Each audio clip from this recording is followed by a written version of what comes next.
आयशरची धडक, दुचाकीस्वार ठार.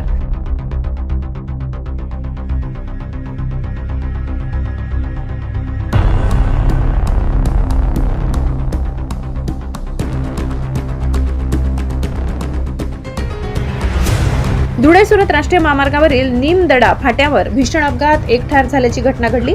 काल दुपारी 4 वाजेच्या सुमारास सुरूपसिंग पातळ्या गावीत राहणार उच्चीशेवडी, तालुका नवापूर हे आपल्या स्प्लेंडर दुचाकी क्रमांक MH39 AK 6656 या गाडीने पानबाराहून आपल्या गावी उच्चीशेवडी येथे जात असताना धुळे सुरत राष्ट्रीय महामार्गावरील हॉटेल शेराटन जवळ पाठीमागून भरधाव वेगात येणारा आयशर क्रमांक GJ05 BT 1336 याने दुचाकीला जोरदार धडक दिल्याने सुरूपसिंग गावीत जबर जखमी झाले. त्यांना उपचारासाठी ताबडतोब विसरवाडी रुग्णालयात दाखल केले असता उपचारादरम्यान त्यांचा मृत्यू झाला. घटनास्थळी विसरवाडी पोलीस ठाण्याचे सहाय्यक पोलीस निरीक्षक Narendra Sable, head constable Arun Kokani, police constable Pintu Pawara, Raju Kokani, Prakash Ahire, Maninder Naik यांनी दोन्ही वाहने ताब्यात घेतले.